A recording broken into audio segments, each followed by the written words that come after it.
Because you should always be able to BKB that, right? Like, even if you land the stun perfectly, I think you still can.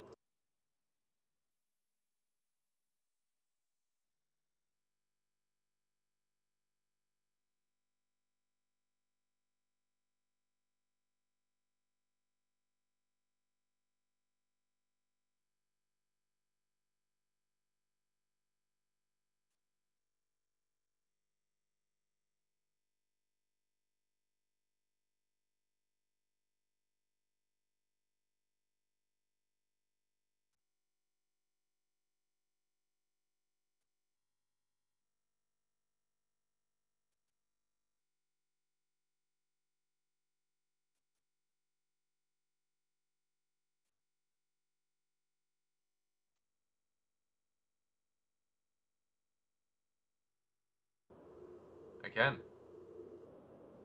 Yeah. I'm talking on this new computer. Can you guys hear me all right? Yeah? Okay.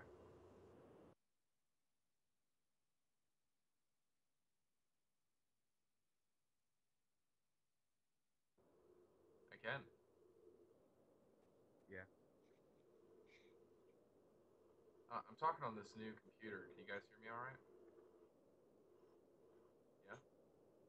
I can.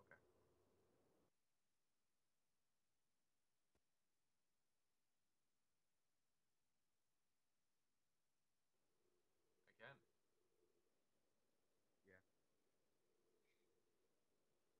I'm talking on this new. All right, greetings everyone, one and all. Welcome to the first initial INT art team meeting. This is our team meeting will be bi-weekly, and this is sort of also a behind the scenes, as you'll get to watch us work on assets for the game. If you have questions about the art asset development process, if you have questions about the game, then please feel free to ask, and we're going to go ahead and get started. As always, I wanted to make my pre-stream notice that this is a live event, so there may be interruptions, there may be technical difficulties, there may be things that come up, so please bear with us as we work through it. So with that, let's go ahead and get started. Asset development process, if you have questions about the game, then please feel free. Alright, there we go, we are all set. Now, with me in the call, I have, let's see, we have Paul, two Justins, oh no, just one Justin, no, two Justins, Scott and Jacob, and these are all members of Starboard Games. Quick around the horn, Justin is the project lead. The other Justin here, he is one of our animators. Paul is a concept artist. Scott is also a concept artist, and Jacob is a fellow 3D modeler. So what you see here that I'm working on today is I will be working on the sewer assets, and I have here in front of you, this is the valve that I've recently completed the modeling, and now we are on to the painting, so that's what I will be working on today. And I'm hoping that some of the other members will be able to do I have Skype on the other call here, and we'll do a screen share, and I can broadcast to you guys some of the work that they're doing as well. So did anybody have any thing they wanted to say before we get started, or any questions for me, or anything you guys wanted to share? Just go ahead, open forum.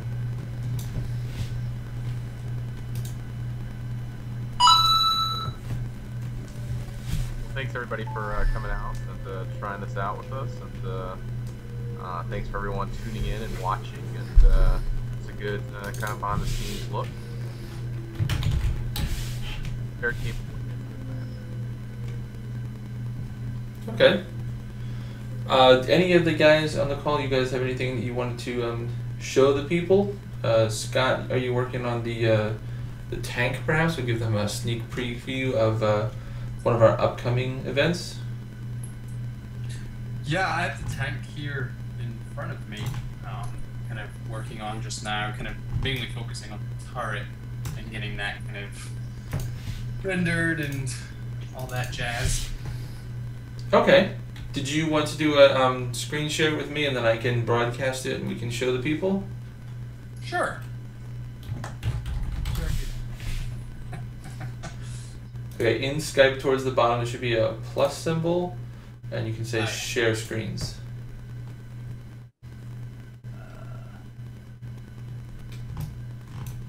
There. Okay. Is that coming through all right? I'm going to give it a moment here, see if it works, and I'll share it with the people here.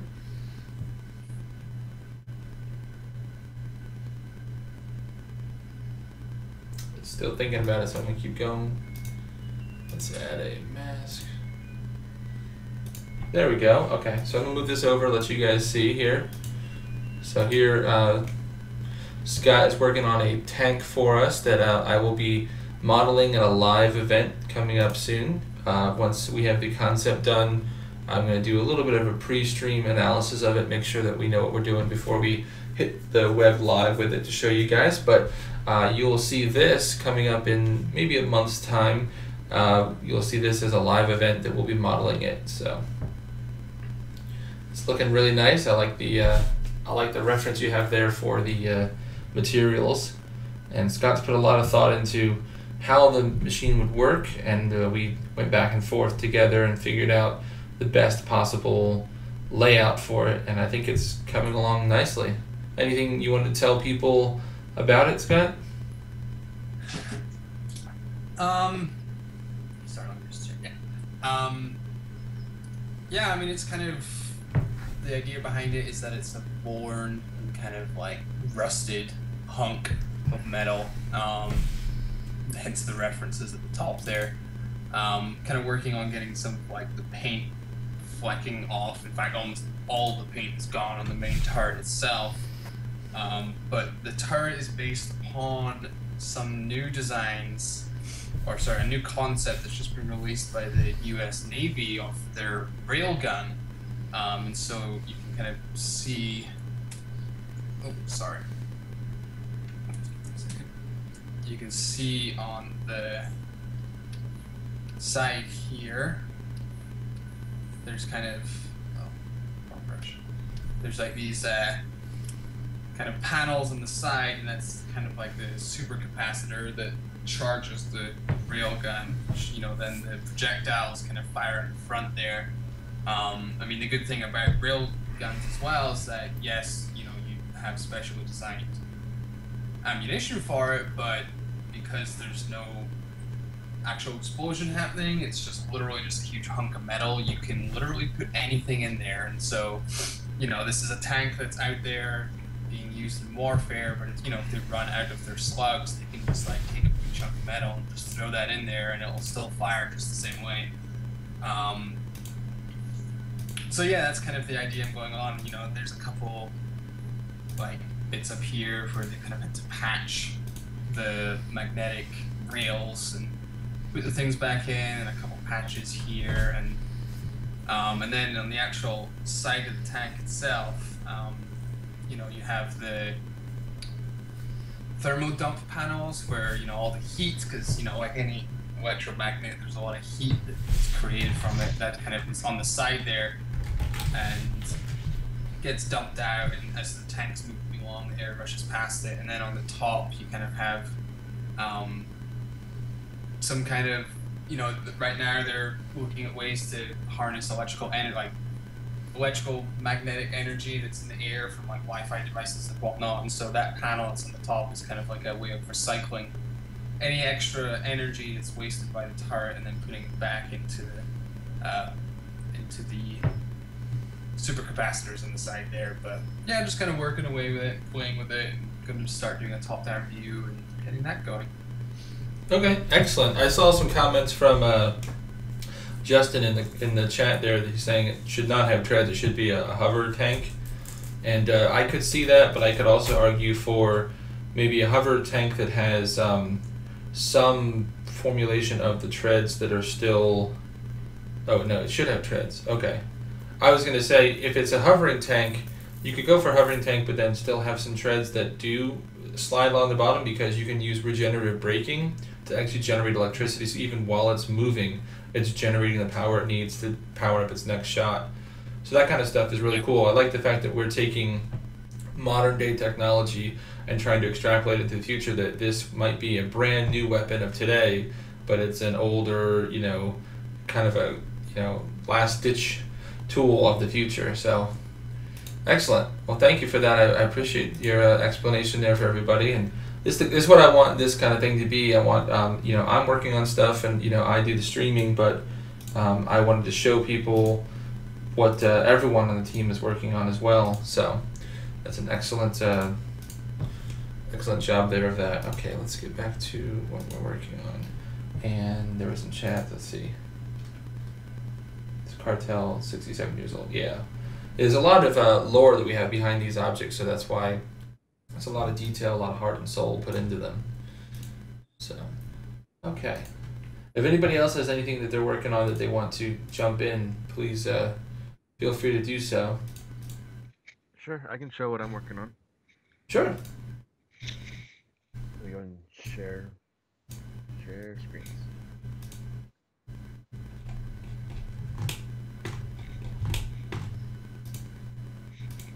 Can you see my screen?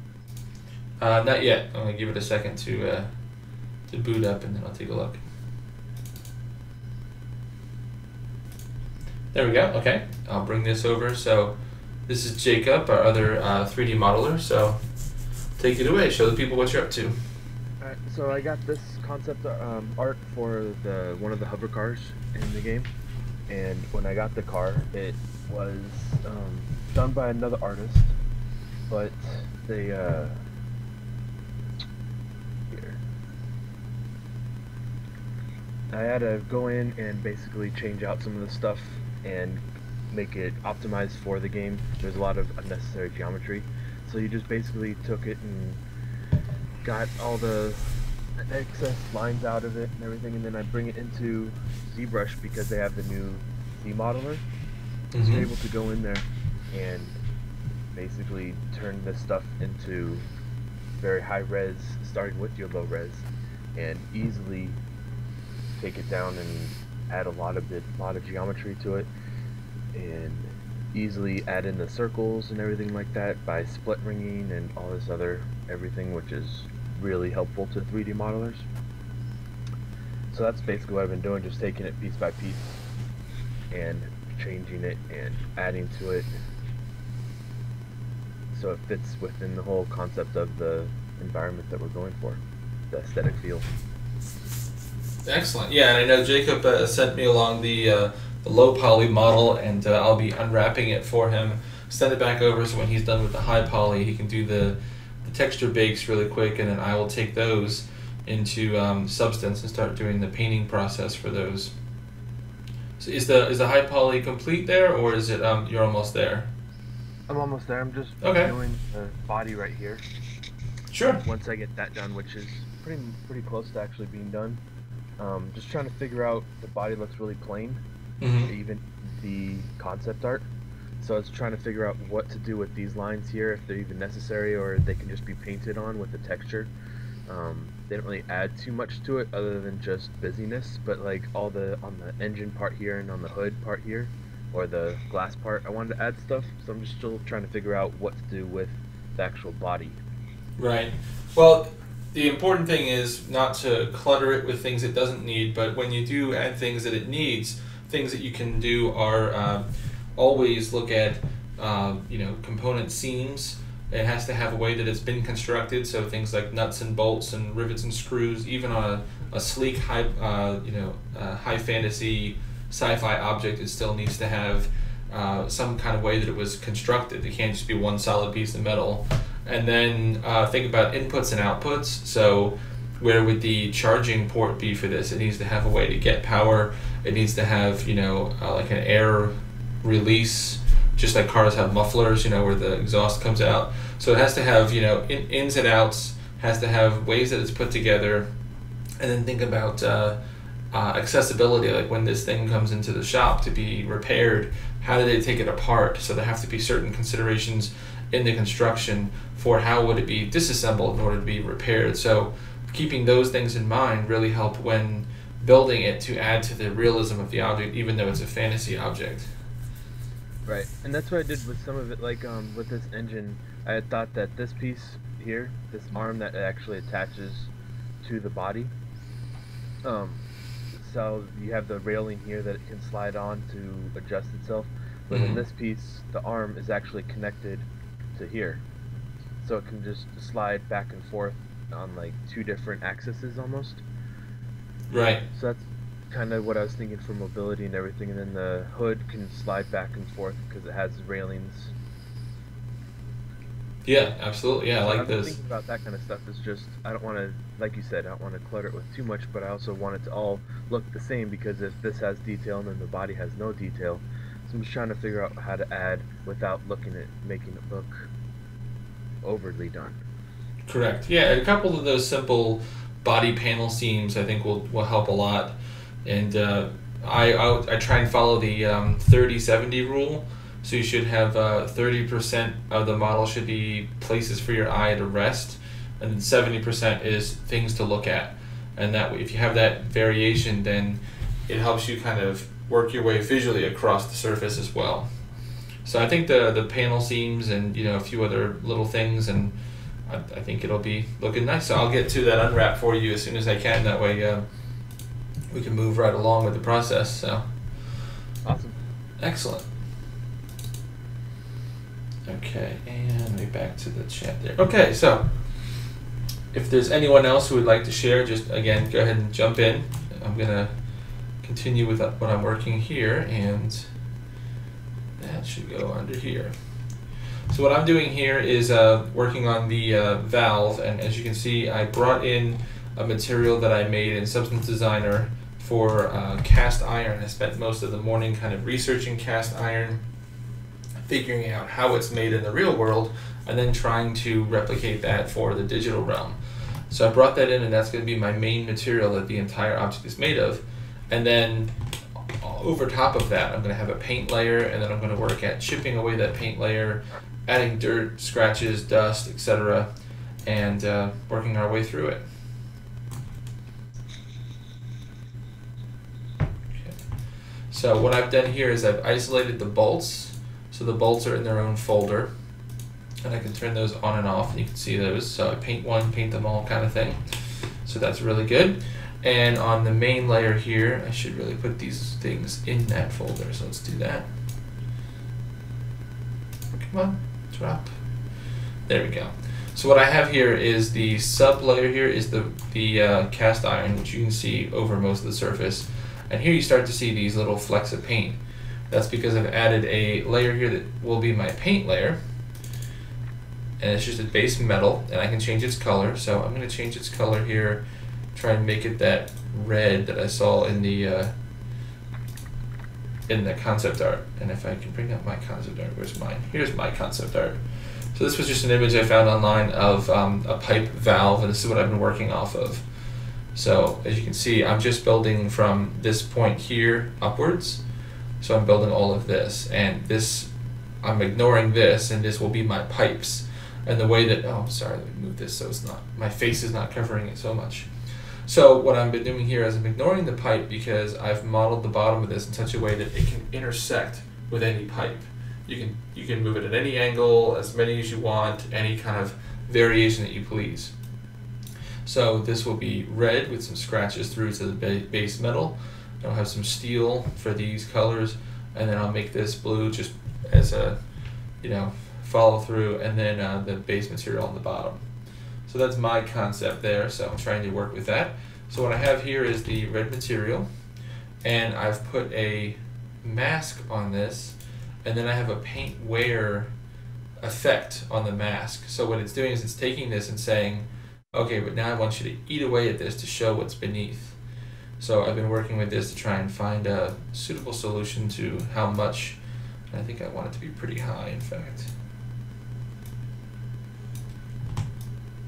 I do want to have a lot of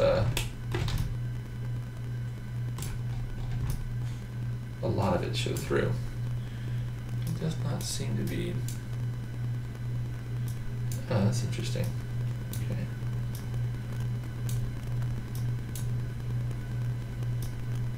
Occlusion. May have to isolate this just to the upper ring here, and that's fine. We can do that. That should not be a problem. I don't want to roll that. Oh, there, variation.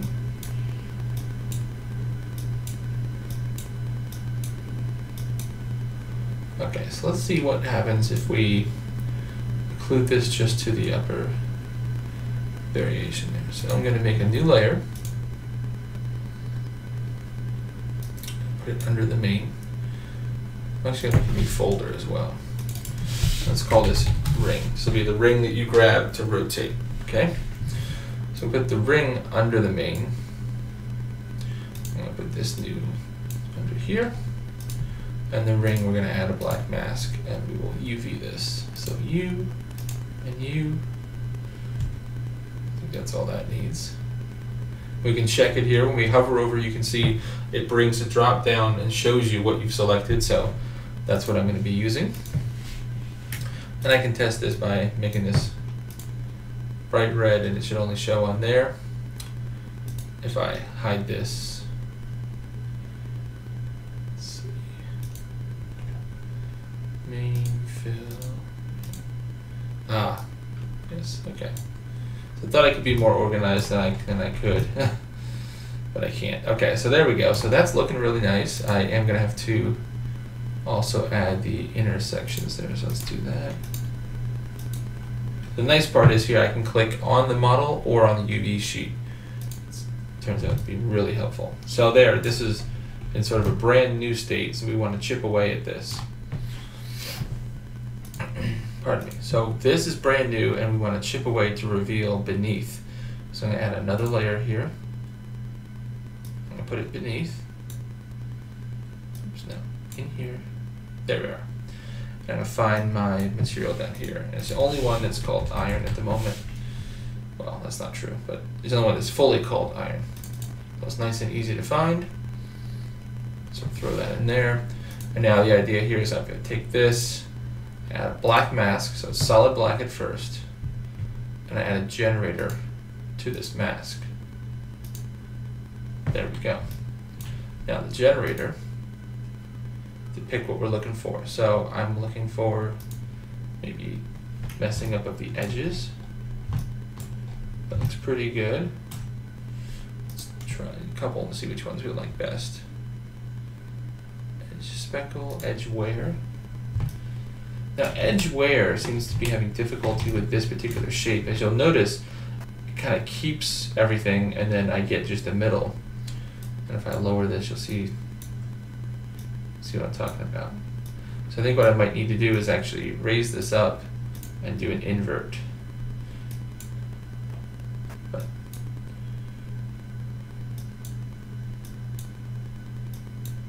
there we go.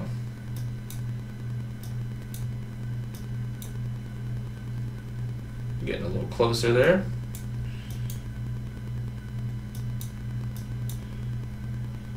More disorder, please.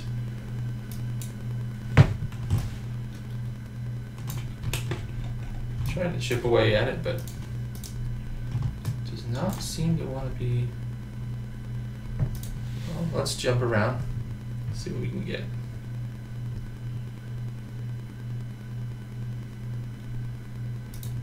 Paint wear sounds like it should be the best option.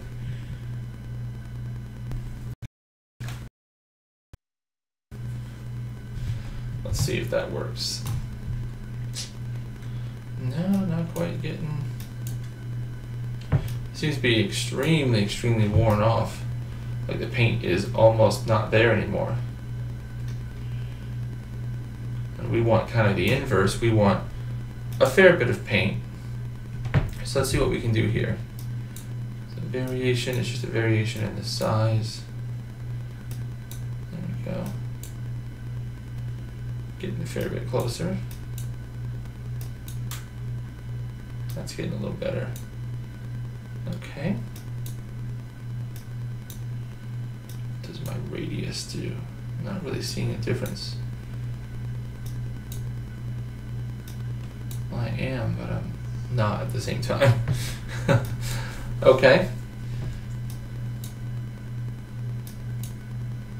Oh, there we are. Occlusion.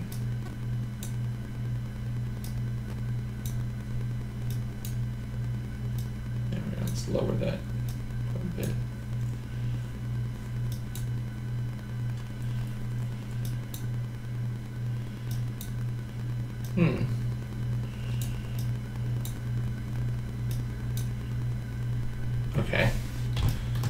So that's pretty close, but I still don't like the tops here, how these tops should be a bit better than the bottoms, but I do like the actual part where you would hold is getting a lot better. So it's not the end. We can always affect it. So let's do a random seed. Okay, that's good for the edges on that. As you can see here, it's using my curvature and my ambient occlusion in order to affect this. So we may have to add some additional help to it in order to complete the effect, which is fine. Let's go ahead and add a paint layer. That's a fill. I want to add a paint layer. There we are. And I'm going to put it on top of this. And I'm going to use the same material. I think it's just a straight color is what I was using.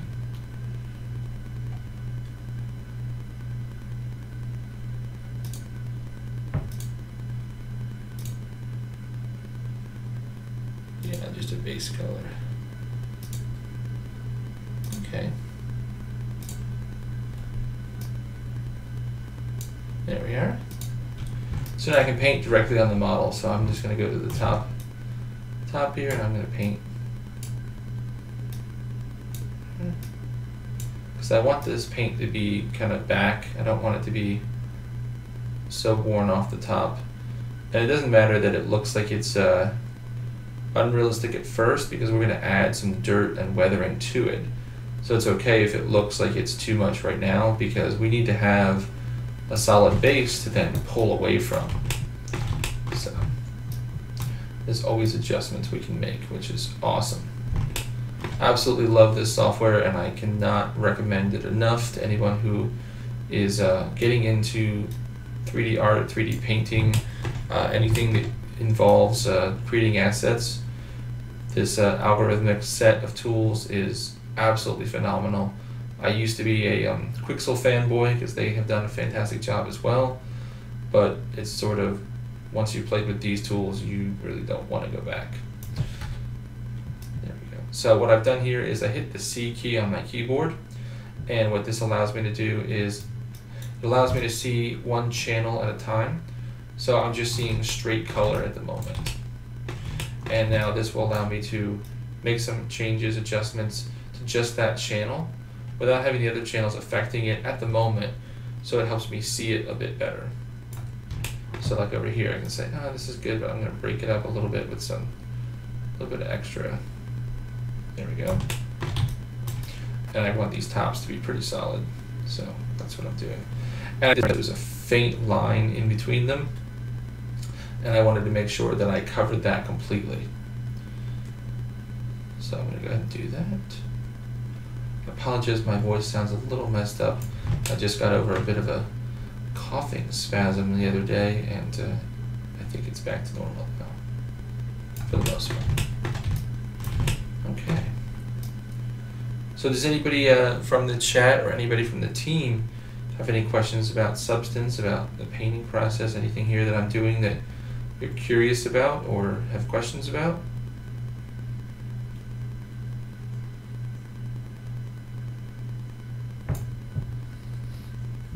Okay, just thought I'd throw it out there in case anybody, I'm perfectly willing to stop what I'm doing and help anybody learn who is interested and willing to learn.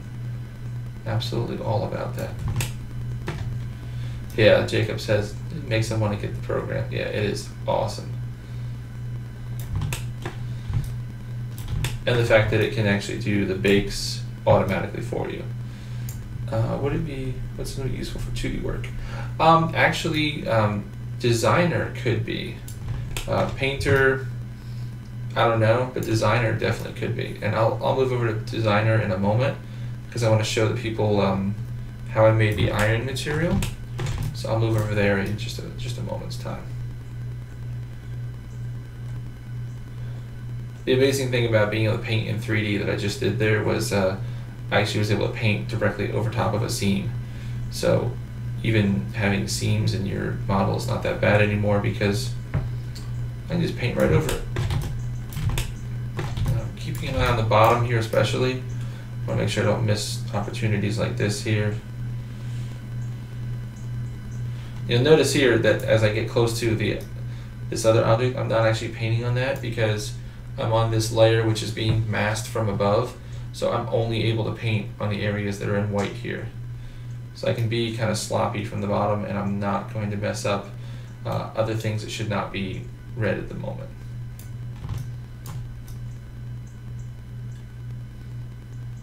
So, okay, we had a member had to head out for the moment. So thanks for joining us, Justin. I hope you can join us again in the future. So I'm just going to finish this up, guys, and we'll move over to designer in a moment. This is a good opportunity to kind of reiterate a story from college, which will hopefully help you guys. As I'm painting this, you'll notice I'm painting the underside of the ring. And while an argument could be made that this is something that you'll probably never see, that is true. But this model, with every that I create, is going in my portfolio as well as into the game. So I want to make sure that I have the best possible piece to show in all respects.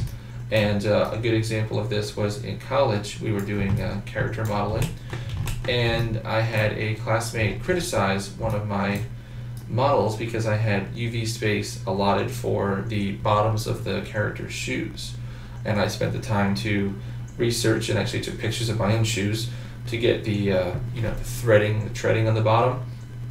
And I had that painted and everything because I wanted it to be a complete character, top to bottom. And the student was actually, criticizing my work, saying that it was a waste of UV space because no one's ever going to see it. And while it's true that most of the time this character will be, standing on its feet, so you won't see them, my retort was that I wanted to have an asset that was acceptable for every possible scenario, including one such that what happens if the character is in a fight in the scene, right? And the character gets knocked down. And when the character gets knocked down, his feet are pointing right at the camera. I said, in that unseen circumstance, my character will hold up better than his. I said, that's why I spent the time to do these things that look like they're completely useless, because it's like, no one's ever going to see that. Okay, yeah, but what happens when I spend the time to do all this painting along the edges and on the bottom, and potential employer comes along and says, wow, that's the kind of detail we're looking for, or maybe there's a camera angle shot where they wanted to come up in between the rungs of this pipe, then they're going to see exactly what they should see, a completely physically realistic object that has paint on all sides. People who originally made this object in the real world didn't not paint the bottom because it's not going to be seen. So anyway, I digress. Just wanted to share that there's a reason behind the madness, and usually that reason is completeness and the best possible output you can provide, so why not do so? Okay, so this looks pretty good. Gotta finish filling all that in. There we go. So this is my paint adjustment layer. So that's what I'm going to call this. Paint 80J. So 80J is just short for adjustments. You don't have these crazy long names. So let's call this main paint. And there's our ring. And there we go. So now, to get back to seeing our material, just hit M, and that brings back the full material. So there we are. So now we will still be adding dirt on top of this and weathering the paint in other ways. But at the moment, this is our paint on the top ring. So let's take a small moment here. I'm going to go ahead and save our work. Very important. So completed models, even though it's not complete yet, it's just kind of what I call it. Sewer, valve. Let's call this valve. Paint 1, save. There we are. Okay. Make sure you save early, save often. Excuse me. Yes, everything should come with autosave, says Scott, and I agree completely. Excuse me a moment. Welcome to new members in the chat. If you guys have any questions, feel free to ask. We are working on assets for the Starboard Games game INT, and this is a sewer asset kit that I am painting here in Substance Designer and Substance Painter. And right now we're going to jump over to Substance Designer, and I'm going to show you guys how I created this cast iron material. Okay. All right, let's jump over. So here is Substance Designer, and there was a question earlier about could this be useful for 2D work. And I do believe that Substance Designer could potentially be good for 2D work because you can output materials at the end like this and use them, and it does things like tiling automatically for you, so it could be pretty awesome. Thank you, FH Mitch. I'll call you Mitch. Thank you, Mitch. Appreciate that very much. So here is our finalized material, and one thing I want to make note of is there are several of these environments, and the best possible use for these is to choose one that closely matches an environment that you would see that material in when you're finished with it. How did you learn to do all this? Well, Mitch, it's actually just been a lot of trial and error, to be honest. This is my 15th year in 3D art in general. So I started in high school. They had 3D Studio Max on the computers, and I just literally pulled up the help file and started reading. I thought just creating 3D objects was so cool, and you know, when it's something that you can't stop thinking about, you know that you're meant to do it. So I went to the Art Institutes, graduated top 9% of my class, and I just, you know, with a burning passion, forward. And I made a decision 3 years ago to start the pilgrimage, which is why you see my username is the Polygon Pilgrimage. And if you go to that website, just Polygon Pilgrimage, you'll see that every week I put out a video for you guys about this field, because I'm always learning something new, and my goal is to make myself better every single day. So I spend every lunch hour, hours and hours on the evenings and weekends just learning. I just look things up, I learn it, I fiddle, I tinker, I'm not afraid to crash the software, and as I learn these things, I bring you guys that knowledge so that hopefully you can learn from my mistakes and, you know, move forward and come up with cool stuff and share it with me, share it with the world. And my goal is to make every artist better. So if you have any questions at all about what I'm doing here or the software, feel free to ask. I'll definitely stop and take the time to answer them. And so right now I'm going to show you guys how we made this material. And basically that's what it is. I just, you know, just learn, man. Just, you know, try something else. If you've ever heard Thomas Edison, you know, he had 10,000 prototypes before he made the light bulb. And there was a newspaper reporter who said, "Oh, you failed to make the light bulb." He said, "No, I haven't failed. I've just found 10,000 ways that don't work." So here's to my 10,000. So what we have here is our, this is cast iron, which is different from wrought iron. Wrought iron, as I understand it, is not R-O-T, like rotting, but W-R-O-U-G-H-T. So it is wrought. And what they do is they take leftover iron and kind of combine it together, and that's what you see like the yield in fences fences around like a cemetery. That's wrought iron. That's a different kind of iron. This is cast iron, which is actually molded in casts, you know, like cast a mold of something. So I looked up some images online, and I found several samples of it. And you see here, here's my image search as I'm looking through and pardon me, finding examples of cast iron specifically. And I found a couple, and this was a good image here to show you guys the close up the material, how it looks. And this is a pipe as well, which is perfect. So what I've done here is try to replicate this pattern in this material. So that's all there is to it, really. And you can see, is that the same one? But I have that exact image pulled up on the other screen. So we get my chat back so I can see the chat. Okay. So using that image, I went ahead and tried to replicate the pattern. So let's look at the pattern here. So first thing I did was bring in one of the noise generators over here. And every material, basically, if you combine a couple of noises together, you can create some sort of ambiguous pattern that you can then apply color to and have sort of a base material. This is the absolute lowest layer of everything. It's just sort of a breakup of lights and darks, so you don't have the same thing all the time. So I took the black and white spots and I passed it through levels and just tweaked with these levels until I got something fairly light, but pardon me, still had a couple ups and downs as far as the values. Then I blended that with this here, which is a fractal sum base. And as you do this process of combining noises together, you will come to love fractal sum base, because it has a couple of options here which you can come up with almost infinite number of combinations. So blending these two together on a multiply, I got this, which is sort of a nice generic metal-y looking substance. You know, it's lights and darks and it has a kind of a median feel to it. So that was good for my base pattern here. So that's what I called this. Coming down here, let's work on the bumpiness of the surface. You'll notice as I move the light across the surface here, you can see that it's quite bumpy. And using those images as a reference, the bumps, I wanted specifically that kind of a bump. So first thing I did here was throw in a cells 1, and I upped the distance all the way because I wanted really small bumps. Pardon me again, I'm so sorry. So that when I scaled out and put it over a large object, the material would duplicate and you would get the nice, you know, fine detail that we're looking for. So again, through our levels in order to kind of adjust it slightly, and then through some Perlin noise up here, which is just another kind of bump. So these two bumps, I eventually merge these together, and I used this color, just a median gray here, as my background for the blend. So now I have sort of a variation of both.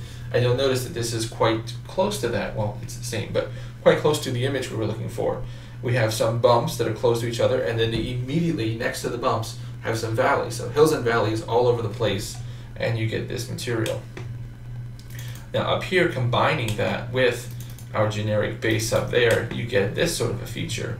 And this is pretty much what you see here. We have our bumps, but now they've been colorized based upon our base metal material that we made up here. So from there, it's just really a matter of throwing them into the various inputs. But let's work our way through top to bottom.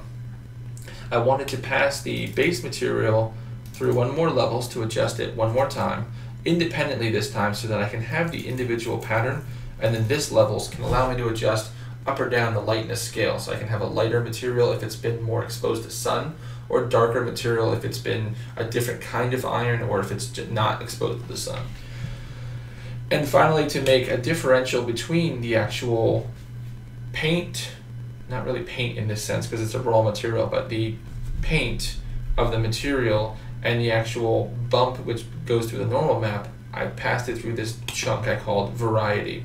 So the variety is, I took a moisture noise randomized material, which is provided here, so that's what this looks like, and I did a blur of that just to kind of soften some of the edges because I didn't really like some of the harsh little bits we had in here. I wanted it to kind of be a little bit of a mattering, and then I pushed it through a warp.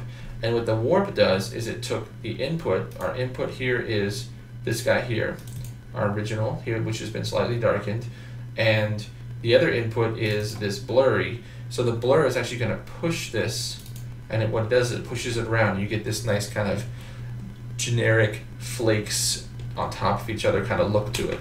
And that's what we push into our output. So that becomes our base material there. Now, working our way backwards a little bit, here after we had combined our two materials to get the bumpy features, all I did for the normal map was really just push it through a normal map. But the important thing here is I did push the intensity all the way up to 3. Because if you notice, if you put it down at 1, closer to 1, come on, 1, down here. It's not quite as bumpy as I was looking for with the preview here. So I just pushed it all the way to 3 and I said, you know what, it's a bumpy material, go for it.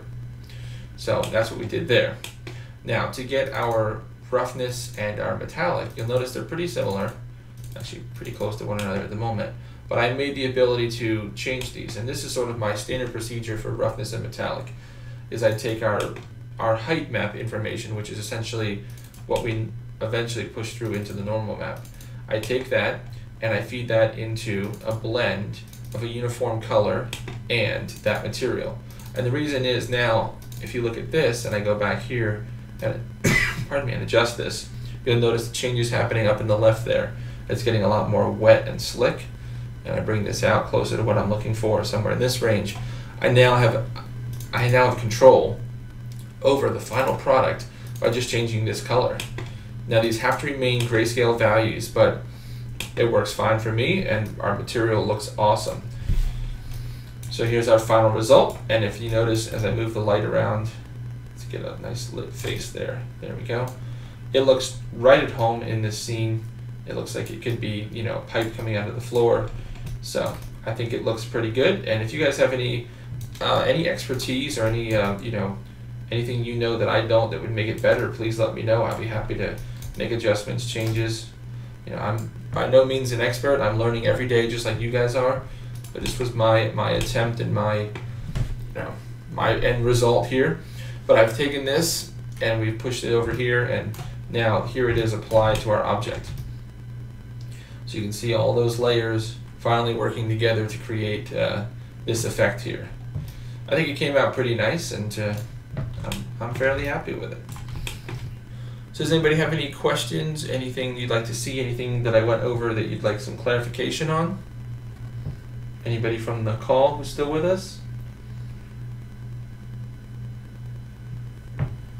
Okay, all right, well, we'll continue. No worries, just let me know if you guys have questions.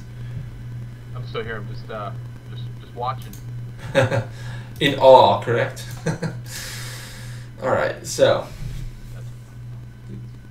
Okay, no problem, Scott. Thank you for joining us. I appreciate it very much.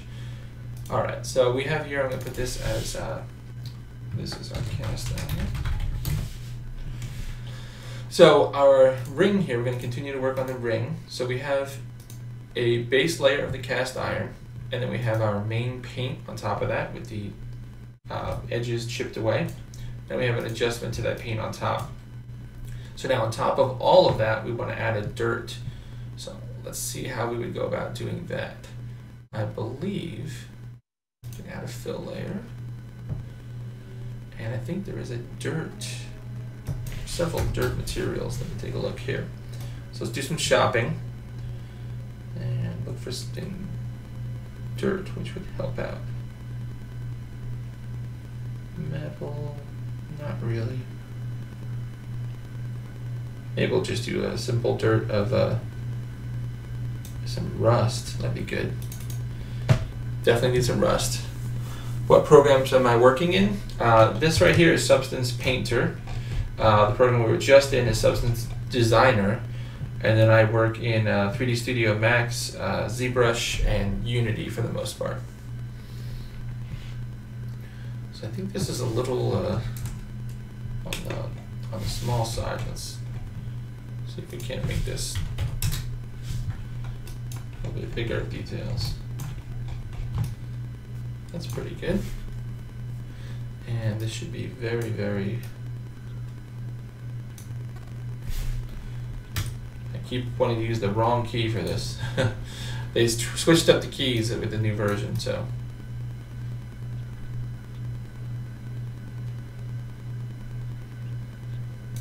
Should be very rough, I think, if this is correct. Well, yes, there we go. Rust does not generally reflect a lot of light, so I don't want it to. Excellent. Okay. So let's add a mask to that. So I can add a generator to that.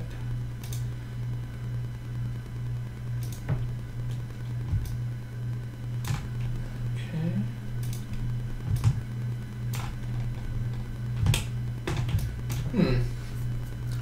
So here we run into an issue of trying to figure out what is the best generator in order to give us a overall effect, and then we make adjustments where need be. So I'm thinking that this is not going to give us a whole lot of good without introducing some bad, so I don't really want to jump to that usage right away. So you can see it's kind of working in here a little bit, but it is sort of giving us some problem areas. So we're going to work with it a little bit, see what we can't do. There we go.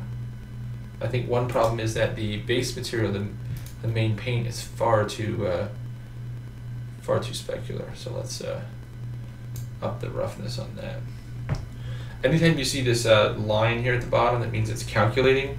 So if you see me just sort of stop for a moment, it's because I'm waiting for it to catch up.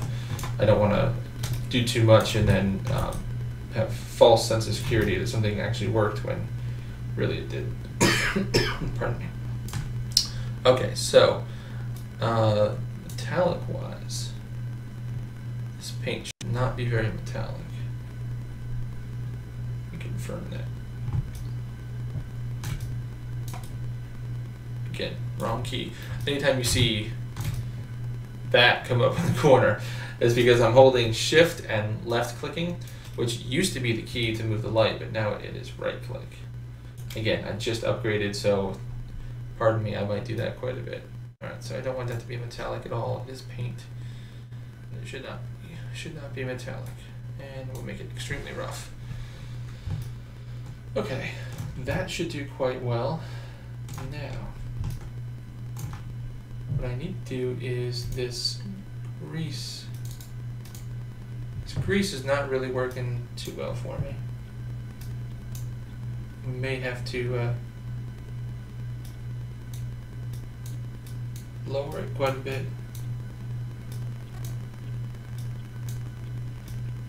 Somewhere in that range.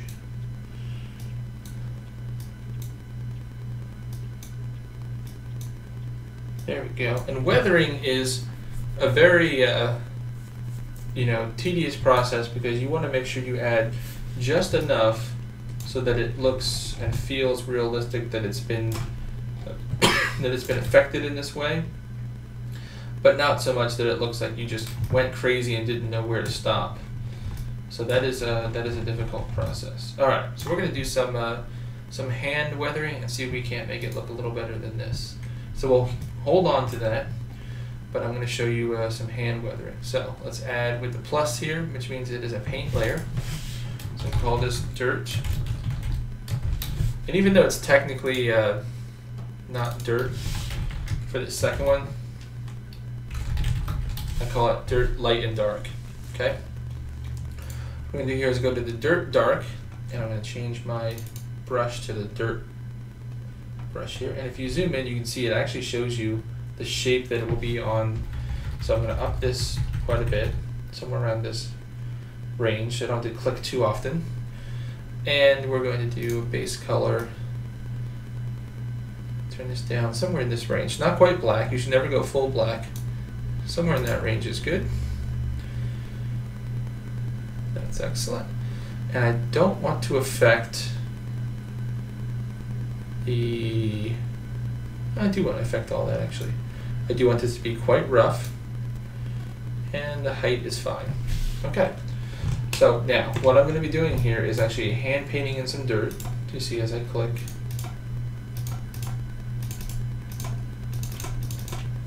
Give it a little time to catch up. I'm mainly targeting the areas in which it's going to be touched quite a bit. Okay, which is around the edges where you would hold it, and around the points of mechanical impact. So what I mean by that is points in which the object will be scraping against another piece of metal, or points in which it will be fairly worn through repeated use. So let's go ahead and do this. Give it a little bit. The nice part is I can also paint here if I wish. So you can see here I could paint all over this right here and get a large surface area without having to do a whole lot of in the viewport. But I like to do in the viewport because I like to kind of see the immediate result and know exactly where I'm clicking and why. And don't worry if it looks like it's too much at first, we're going to back it off. We always do too much and then kind of back it off. Because we want to make sure that we haven't missed anything, but we don't want to go too light. So darken up the middle areas there. And I'm not going to do as much underneath because you don't touch underneath as much, but we definitely want to make sure that in areas like this, yeah, I got a good smattering around there because that's, constantly turning and grinding, so it's going to be a high point of wear. And with some wear, pardon me, put some good wear around this because the tool to tighten that is going to have to be right there. So, okay, so that's good. So we have two dirts that we added to this. So this was the dark dirt. So now I'm going to go to the light dirt. So now the light dirt is going to be much brighter in color. Okay, not quite white. You never go full white. You want to stay in the 80% range. So that top 20 and that bottom 20, or that bottom top 15, you stay in the middle 30, in the middle 70 rather. You stay in those values because you want to make sure that if I put a light value and the wall is very light in color, and I bring a pure white light past it, it's not going to completely blow out that wall. So that's what we're doing here. So now this, pardon me, this here is going to be used primarily to break up the work we just did. So don't worry about this. I know it looks like, what are you doing? There's like bird poop all over it at the moment, right? But don't worry, that's not what we're going to end up with. So do not worry.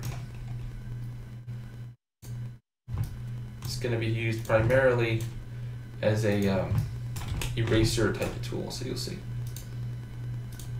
I'm not going to do too much either because I want to make sure that we get, pardon me again, I'm so sorry, that we get a good coverage on the outer edges.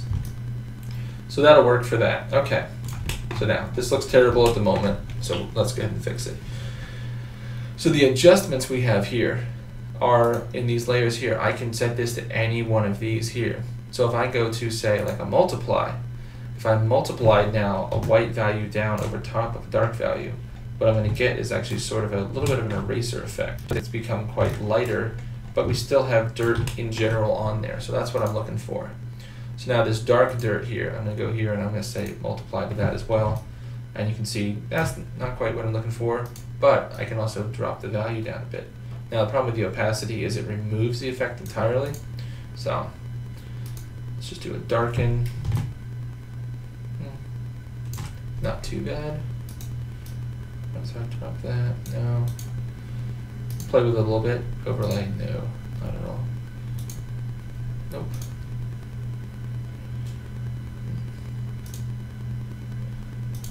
Ooh. No, thank you.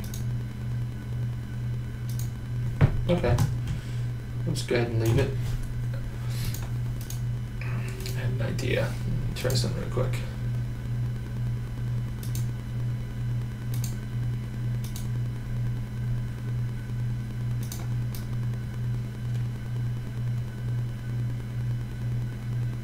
There we go. That's pretty good. I'm liking that. Now, also take into account that in-game this thing's going to be probably yay big on screen. So, you just want enough detail that it's going to look really nice, and I want the rest of the detail to look nice portfolio-wise.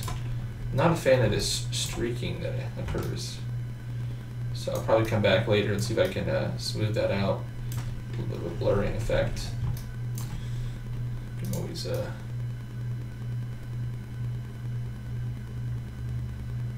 yeah, we'll come back later and see if we can clean that up a bit. Let's move on to something else for the moment and see if we can get some additional detail going on here. So, pardon me, let's play with the bolts a little bit and see what we can do there. So we know we want them to be metal, and I think they should be steel for the most part. I don't know if parkerized steel will look good for that, but let's try it out. Now again, some of these tools that we have access to might not be technically the right metal, but as long as we can make it look like the right metal. Roughness, fairly rough.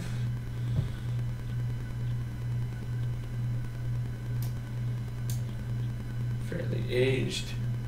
Give that a moment.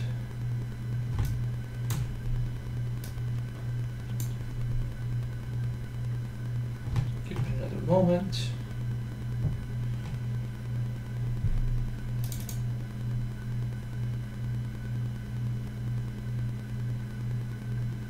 Okay, that's not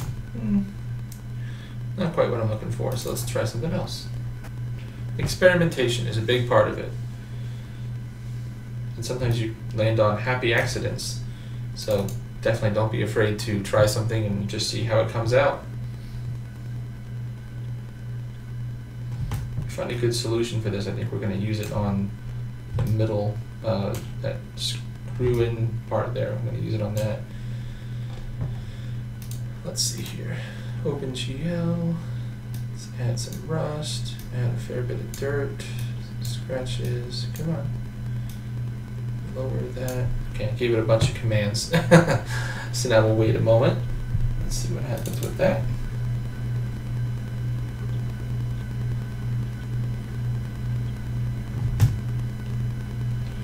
Not too bad of a base. I do want some more scratches. Quite a bit more rust. Some more bumps. I'm going to lower the color value of it.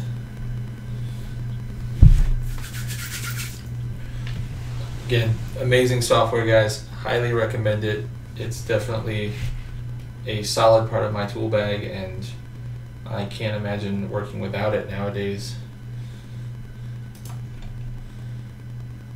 Okay, let's offset the UVs to something a little bit more workable. The reason I'm doing this is because all of the bolts actually share the same UV space. So I need to make sure it's something that looks good on all of them all at once. And there was a line going through it, and I didn't want that line to be on all bolts. So there we go. Got some good looking bolts. Check my reference. Yeah, pretty close. They're a little bit more, oh gosh, what's the term? I think they're a little darker to begin with, but see if I can maybe up the contrast on them a little bit. This should help them sort of this. Ooh. Let's back that off a bit. Is that what's doing it? Yeah. Wow. Okay. Yeah, it's a little too muddy. There's a little bit more of a differential between the two materials here, but I think we can paint that in, which would be really nice. That will work out really well. Okay, let's bring this up. So this is entirely different material. That's actually the same as those. Okay, so what we're going to do here is I'm going to show you a really cool effect. So I realized here that the ring actually shares the same material as this oval part and the little connecting arms. So I'm going to share that paint, all the paint we've already done with those parts. And I can do that really simply by going to the black mask here and by adding to it. So I'm just going to come in here, and I know that this is here and here and this. I need the middle part, so there. I need that and that. And there we go. Okay. So now if I come down to my, where was it here? There's our main paint. You see that it's on there now, but it's going to need adjustment just like everything else. And I wonder if our dirt, dark and light, we'd never painted on it, so that's why it's not doing that, because those are paint layers, not fill layers. Okay, so we need to go to our paint adjustment layer as well, and we need to paint on that as well. Go back to my default brush, paint adjustment. It's a uniform color. There we go. Okay. But now we should be able to fill in on here. And I'm not able to do that because I am. It's working. Give it a moment to think.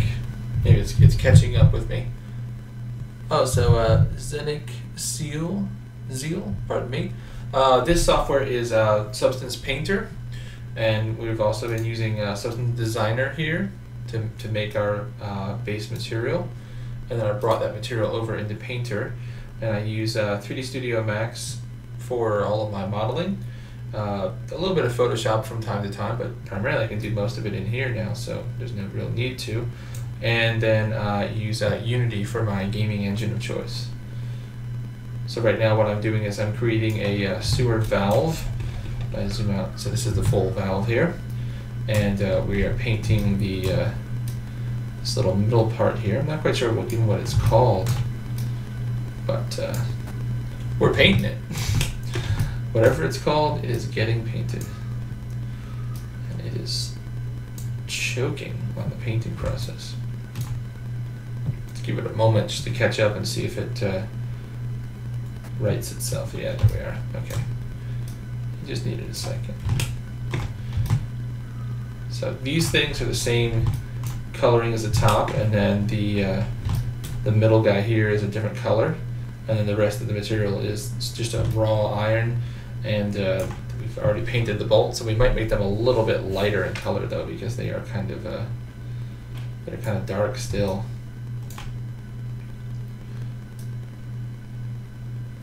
All right, so I'm painting that. We'll let that catch up just a second, and I'm thinking, yeah, we definitely need to do the underside as well.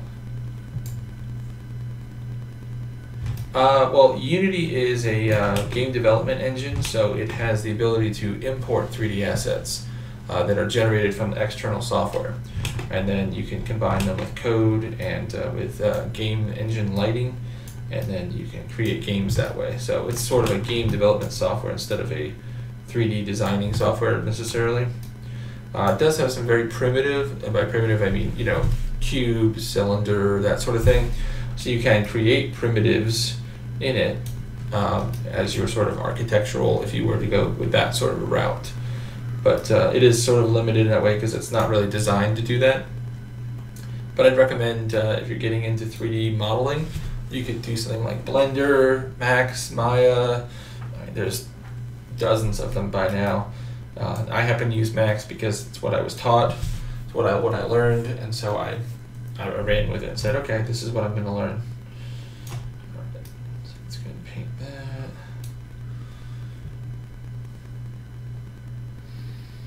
Give that a second. Come on, catch up.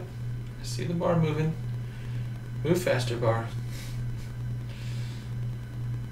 I think it's just that it's a high quality. This is a 4K map as well. So it's 4096 by 4096 pixels. So it does tend to kind of be a lot that we're asking the software to do for us here today.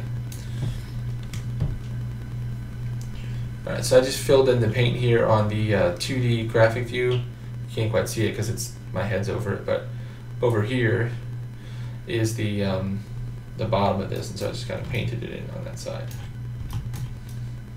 Because I can paint in 3D or in 2D, which is really nice. Okay. Let's get those finished up. The rest of those are on here, so I'll just paint them here on the 2D map. Give it some paint and let it finish up. While we wait for that, I can show you, let me open a substance. Should be able to find a different substance. We can look at here's the orange peel wall. Let's see, does that open? SBS, they are. Signal interference. This is the SBS file for the signal interference for last week's episode of the Polygon Pilgrimage. If you guys did not see it already, we generated a signal interference script, a script and a material combination. And so this allowed us to create an object using an image. So if I bring in an image, bitmap, see if I can, no, my image has disappeared. If I do bitmap, oh, here we go. Oh, is it in the Explorer resources? Oh, it's missing because I moved it. I got you. Okay. File. So let's find just a bitmap image, any image at all. Let's go with, oh, here's the actual image that I was just looking for. So I'll import the resource. That'll be fine. Here it is. Okay. So if I take this guy and plug him into here, then you'll notice when we get to the end here, we have generated a signal interference. So this was a script that we did, and it allows us to have varying controls over the vertical bars, the distortion of the image, sort of like, you know, in every Alien movie when you're trying to contact somebody and telling them that there's trouble on board the station, but the, you know, the signal's all garbly and you only get every fourth word. So we created that kind of an effect using Substance Designer here. Here's the the vertical bars, and you can see the image distortion effect here. And so what I did was I exposed these controls, and then in Unity we were able to access those controls through code and affect them. So just an example of what's possible between the multiple pieces of software. Okay, this guy's caught up to us now, and it's looking fairly nice, so I like that. I do need to find, there they are. Okay, so I'm going to finish painting this really quickly. There we are. So I'm just going to paint these guys. Just bloop and bloop. I'll let that catch up. Does anybody from the chat or anybody from the call have any questions about what we're doing? Any thoughts, comments, suggestions, ideas, anything of that sort? I'll make sure that I'm not hogging the time and giving people an opportunity.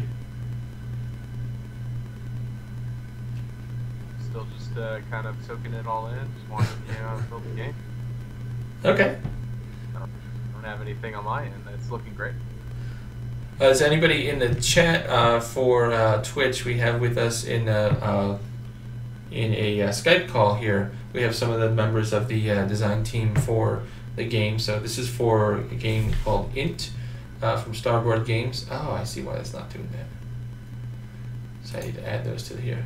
For Starboard Games, and they are with us in the call today, and they're here to answer questions. And this was our inaugural bi-weekly art team meeting. So the artists came out earlier and they were showing us some of the work that they've been working on. And if you guys have questions for them as well, in the future we'll have more of that as well. So let's continue with this here. So this is looking pretty nice. I'm going to do the dark and light paint again. So I go to dark paint, let's bring that down somewhere in this range. There we go. And I'm going to do dirt. And again, I'm going to increase the dirt scale quite a bit so that I don't have to click so often. And I'm going to add more dirt. So again, adding dirt around where the points of high, impact are. So you're going to have a lot of impact right around where this thing is used quite a bit. So let's add some impact around the where the bolts have been put on. Do that as well. I'll actually lower this a little bit to make it just a little bit easier. I'll lower it a little bit to make it a little bit easier to click on this area right around the bolt. There we go.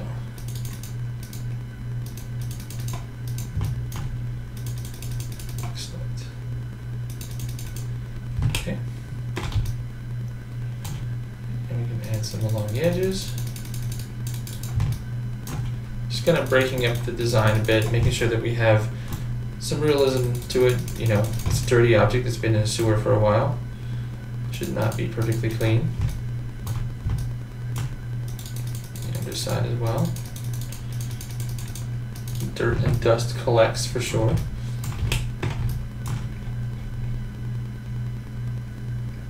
Give it a second to catch up, make sure I'm not over painting in areas I don't think have paint yet.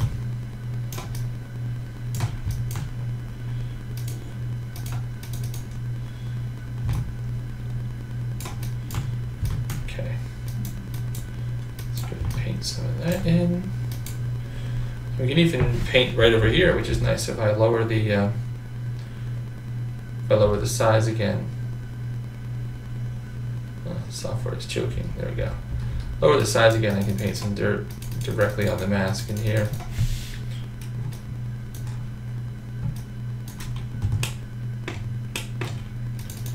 Throw some in on here as well. All right. I think when that settles, that'll be pretty good. To our base material, our dirt, and we needed to go do our light dirt as well. And I think main paint here may need to be recast because it's not taking effect the lower portions yet, so we may need to recast that. So that's okay, we can definitely do that, not a problem. Let's add 2 more things here. I'm going to go ahead and add I'm going to collapse the ring. We're done with that. So now you see what we end up with here is a main body.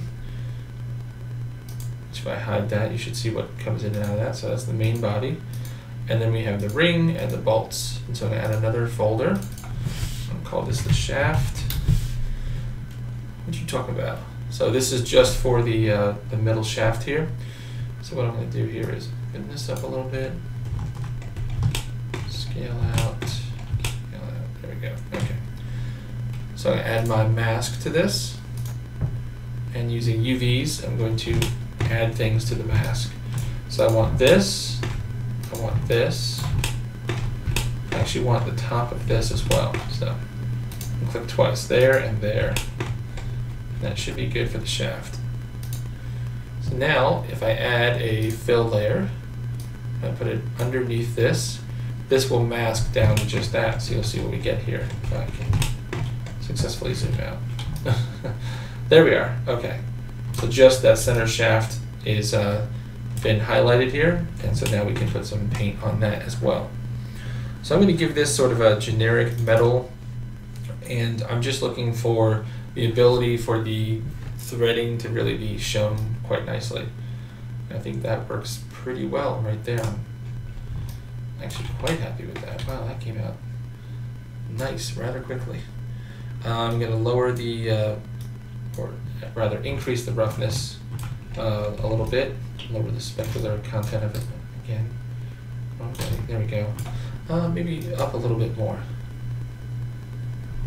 I think that's good. Normals, we want OpenGL because that's what works best inside of Unity. And it's looking pretty good. Again, I'll throw some dirt on there towards the end. Okay, so that's good. Let's add a few more things here. Come to the top. Top. So I'm going to just name this Void, and this is a simple, simple trick that I use for some models. When you make them, you have an area that is just designed to be just a black hole. Literally, just, you know, you don't want to see, it's just sort of everything should just disappear when it gets into this space. So that's all this is. So I'm going to do a fill layer, throw it into the void, and you'll see just that bottom part there becomes this color here. So I'm just going to turn this into solid black. So that's all it's meant to be, is just things disappear when it gets to the bottom. We don't need to see what happens, we just kind of pretend what happens in the bottom there. So that's good there. So now we just have to color the core body of this thing. So let's make one more. What are you? Oh, you were that. Okay. So let's make one more folder. Call this body. And again, very simple, black mask. Pick what you want. Okay. So I'm gonna pick this and this and this. I happen to know there's a lot of parts to this, so I happen to know that because I unwrapped it. Now there's a few parts that are going to be a little tricky to get to, so I have to zoom in quite a bit here. Click like right there. Click right there. Alright, I think I got everything. Let's take a look and see how well I did. Up here, this needs to be that as well. Okay. And that goes with that actually. Okay. So if I can Control Z one time, maybe that'll fix it. Okay. So let's add material to that. Do a fill for that as well. For the body, and let's see what we got. Oh, almost. I hit one thing I wasn't supposed to hit, which is this guy here, which is this guy at the bottom. So I go to the black mask again and change this to black, so I'm returning things to the mask. So if I click that, and now go to this. There we go. Because if you'll notice in my reference image here, only this center chunk is this blue color. Okay, thanks. Thanks, Mitch, for joining us. Only this center chunk is supposed to be this color all the way down to the body there, so that's that. So looking good. Pardon me. So now we're going to do a similar thing that we did in here for the ring, is that we want to have base materials, the cast iron, and then we're going to add a main paint on top of that, and then dirt. It's going to be sort of the same thing, so let me see if I can I get away with some magic here.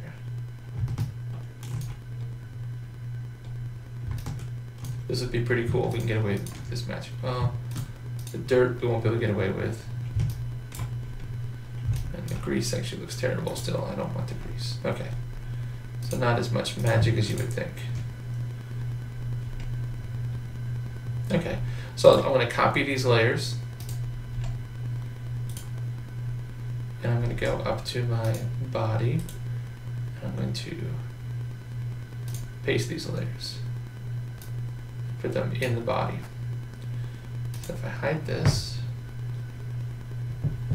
let's give it a moment to catch up. There you go. Alright. So we have our cast iron, which is good.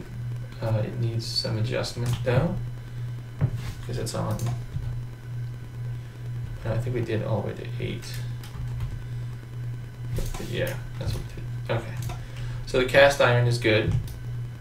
And the reason why I put that instead of just keeping from the main is because now I have more control over this being its own thing.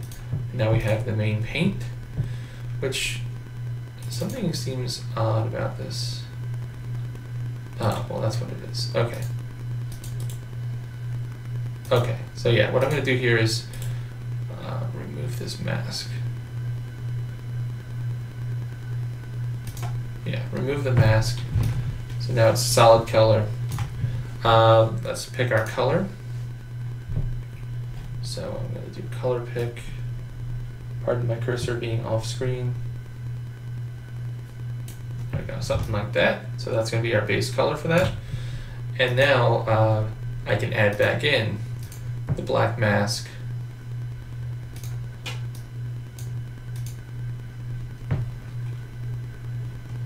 And I think all I have to do is add a generator to it. I think I do need to do this though. Okay.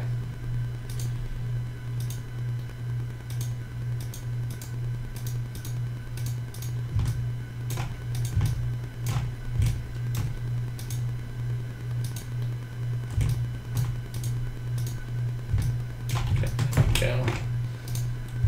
Almost got it. Okay, there we go. So I've added everything back in, and I could have possibly copied from up here. Probably should have, but that's okay. I got all of that back. And I feel like I'm missing something. Nope, okay, good. So now that we have all this back, we have the generator on here, so now we can add our generator. And we've not yet been successful with finding a good generator to kind of get that faded paint look. This is pretty good, but I feel like it fails at a certain point. Yeah, it's too edgy. Notice how the edges get very, almost like they're outlined. So I'm not liking that too much at all.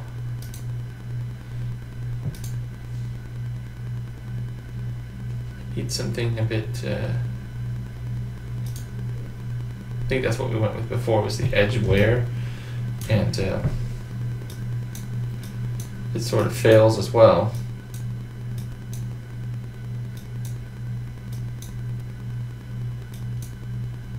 Yeah, it's too, I don't know. Sometimes it's difficult to find the right settings. That's not bad. But again, every edge is sort of, you know, exposed. So we want to make sure that we find something that works well throughout. Okay, paint wear.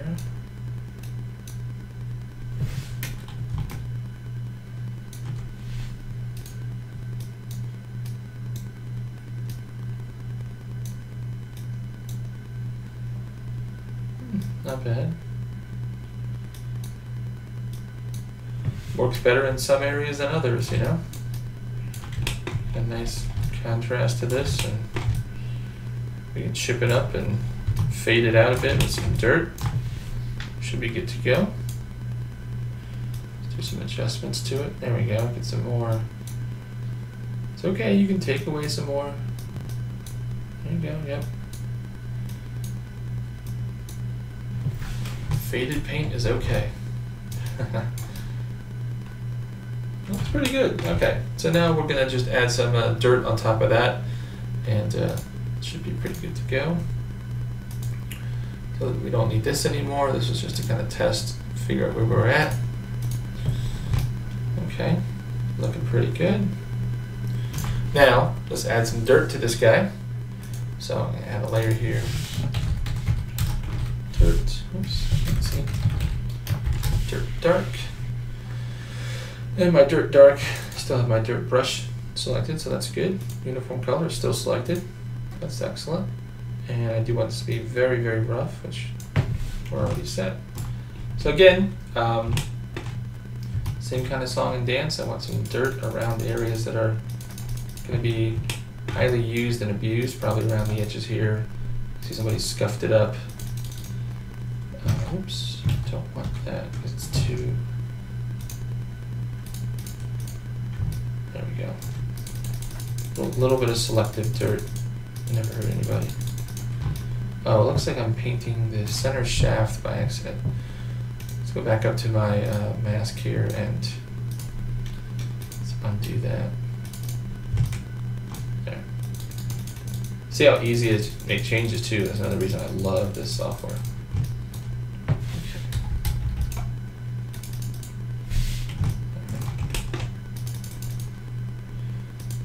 We get the edges without getting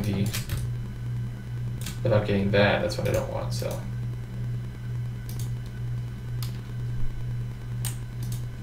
yeah, make sure it's spinning around a bit so we're using all the sides of it effectively. Make sure you use your brushes effectively and not just deal with the way it is. You know, if you need to make a new brush, don't be afraid to make a new brush either. So. Okay. Get on the top here. Try to get in there and clean up some of this because I don't want to see too many lines in. There we go. Excellent. All right. So we're moving right along. Let's get a really dirty spot here. Something to break up the visual interest.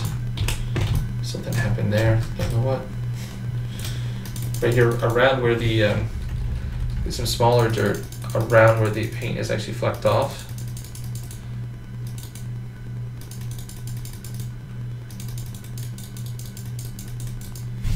And there's even one of the brushes that I've used before. There's even like a thumbprint kind of thing. So if you have something like weapons, that's a good thing to put on areas where you have high use of reloading the clips or whatever kind of magazine comes with it. So something to just be aware of. Okay.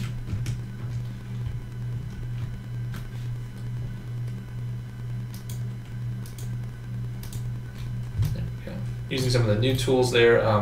There's a new tool to do a line similar to Photoshop. So if I hold Shift, if I click, hold Shift, and then click again, I can do a line. So sometimes that's very useful to sort of just add some generic dirt really quickly. I want to make sure I get all sides of this, even the undersides.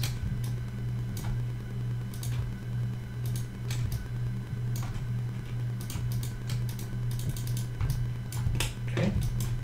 Just step back a moment and look at it. I think it's come along nicely. I think we're almost there. Welcome back, Mitch. So we're almost done with painting this guy. I was just showing off the one of the tools that they just added is the line tool here, very similar to Photoshop. So I click once here, hold Shift, and then click up, and it does a whole line. So it's really easy to get some dirt in there pretty quickly. I'm definitely going to hit up these areas around the these little supports because it's definitely going to be an area of high constitution of stress. So I do that, let's move that. Let's go ahead and get that going. Make sure that gets fairly nice and dirty. Okay, vary the size, so we're not always getting the same patterns. It's just a matter of understanding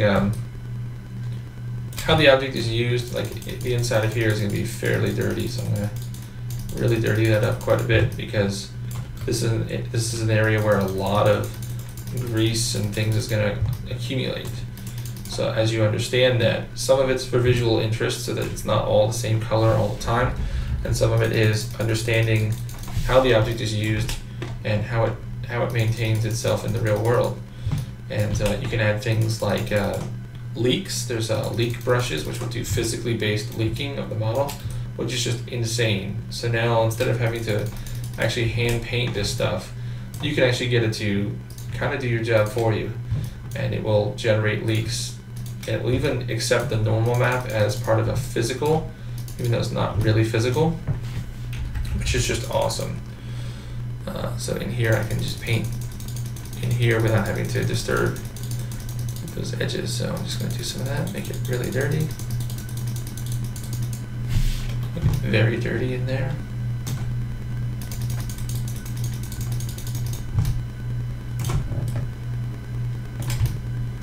Okay. All the way down in there, close to the black, and down in the void, we definitely want that to be very dirty. Okay. So now as we move the light, see how it's looking. It's pretty close to done. I'm gonna add a little bit to this and make sure that this is a little less. Where are those at? In the ring category. I want to make sure this is a little less bright. It feels like it's far too bright at the moment. So it feels like that area for some reason lags the machine out quite a bit. It's very odd. Okay, come back to that in just a moment. So now if I untag the main body, I should see just this change. So let's see if that changes. And I'll go over some final thoughts with you guys and we'll wrap it up for today. Yeah, so that's the only thing. Yeah, there's the main body there. Okay, good. He should not have a fill, so we're gonna just remove this. Okay, so a couple closing thoughts here. I'll make the final adjustments here with the, that seems to be lagging out for some reason. Hey DeMarcus, how you doing? We're actually on the tail end of the stream today, but what we've been doing today is we've been painting this sewer valve, and we used a cast iron material that we made inside of, let me open it here, made inside of Designer. So let me show you that. If I go to my substances,